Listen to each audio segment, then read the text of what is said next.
Introduction to DNS.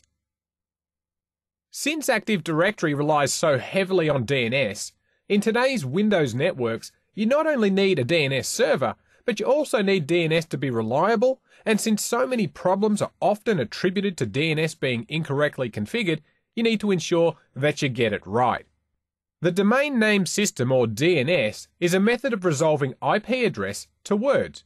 For example, 10.0.0.10 could map to the server called mail.winstructorlab.com. Without DNS, we'd be forced to remember lots of numbers in an IP address if we wanted to visit a website. And let's face facts, we'd never remember even 1/100th of the IP addresses of the websites we visit, so DNS saves us the trouble by handling the mapping of names to numbers. Now, a DNS name consists of two parts. The leftmost part is the computer name, and everything else to the right is the domain suffix.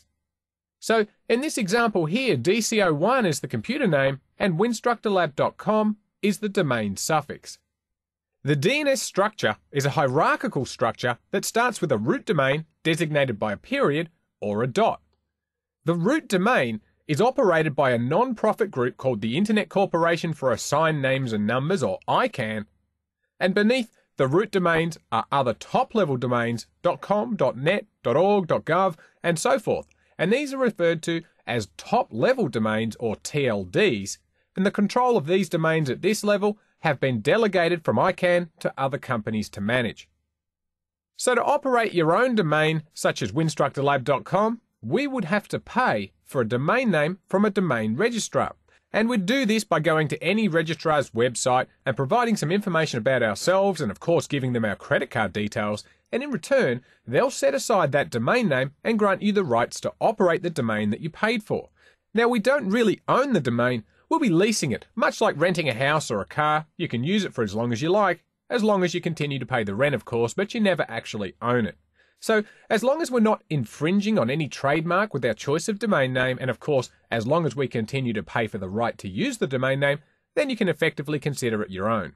Now, from this point onwards, once we have a domain name under our own control, we can create as many subdomains as we like, and we don't have to ask anyone's permission. We can just create it ourselves. So, if we were to own the winstructorlab.com domain, and we wanted to create a new subdomain called sales, then our own DNS servers will be responsible for communicating with that sales subdomain that we're in control of, and we can do anything we like from that point onwards. So let's talk a bit more about how DNS really works. When a user, whether they're down the road or on the opposite end of the world, decides to point their browser to the winstructor.com website, of course, this user's computer doesn't know the IP address of the web server at Winstructor, as that could be practically any IP address, so it can't go directly there.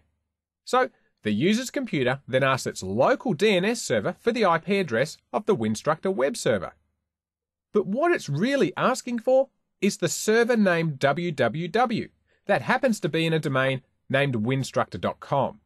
Now, at this point, their local DNS server needs to find the DNS server at winstructor.com, which will know the answer. The problem is, your DNS server doesn't know the IP address of the DNS server at winstructor.com either. So what does it do? Well, it's quite simple. It asks the next person that should know. So it goes straight to the .com's parent, which is the root. Now, you might see a problem here. The root is the end of the earth as far as the domain hierarchy goes. It can't go to another DNS server higher up the chain simply because there isn't one.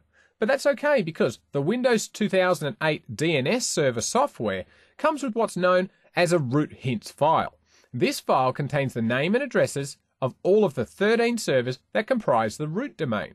And this root hints file is a simple text file which is located in your Windows System 32 DNS directory. So this user, who's looking for www.winstructor.com, he's in luck because his DNS server is now able to at least talk to the root domain. So it's going to ask the root domain for the IP address of the DNS servers at the .com domain. Now, a root server doesn't know the IP address of the winstructor.com DNS server simply because it's not responsible for it. So the root server will only send back what it does know about, and that's the last part of the winstructor.com domain, the .com. So the root server will respond with the details for the DNS servers that are responsible for the .com domain. So our local DNS server now knows where to find the .com servers, so the local DNS server can ask the DNS servers at the .com domain for the IP address of the winstructor.com DNS server.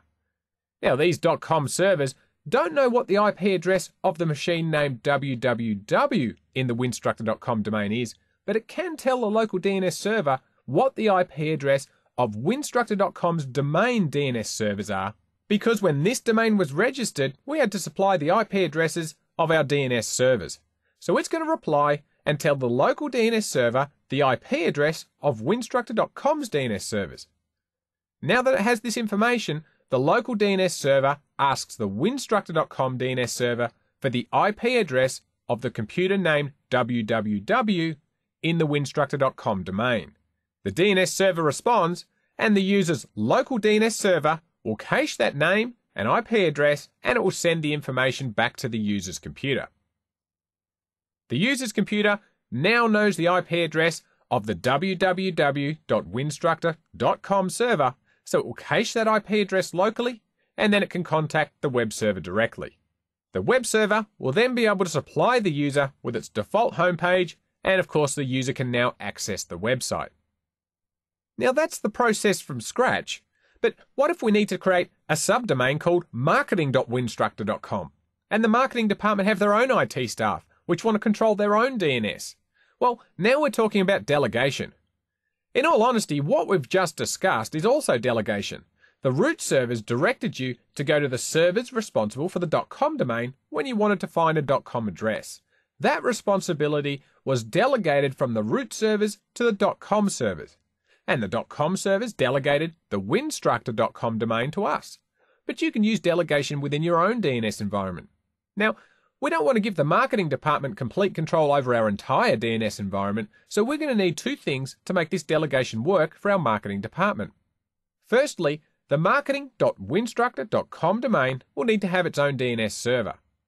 Secondly, we'll need to create a name server or NS record on our DNS server, which effectively says to any incoming requests, if you want to go to marketing.winstructor.com, then go over to that server and ask them, don't ask me.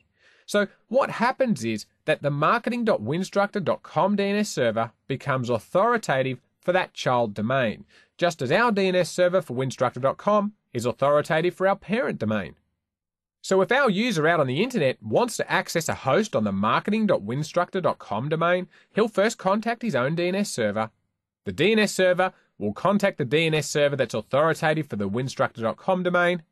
This server knows that it isn't responsible for the marketing.winstructor.com domain, but it does know who is responsible, as it has an NS record that tells it to forward all marketing.winstructor.com requests to the server listed in that record. So it sends back the IP address of the DNS server in the marketing.winstructor.com domain. The user's DNS server then contacts the DNS server in the marketing.winstructor.com domain directly and requests the IP address of the host that the user's trying to contact.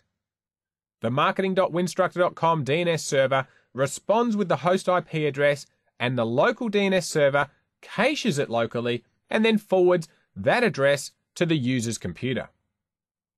Now, the user's computer will also cache that IP address locally, and then it can contact the host that it's looking for, as it now knows the IP address of the host. And that's the process of delegation. In this video, we've talked about what DNS is, how DNS works, and delegation. Since DNS is such an important service in your network, it's critical that you have a good understanding of how it works, and over the coming videos, we'll not only install DNS and configure it, but we'll also use Network Monitor to capture DNS traffic, so you'll get a first-hand look at what these packets look like when they go back and forth trying to resolve hostnames. We hope you've enjoyed this video and would like to thank you for supporting Winstructor.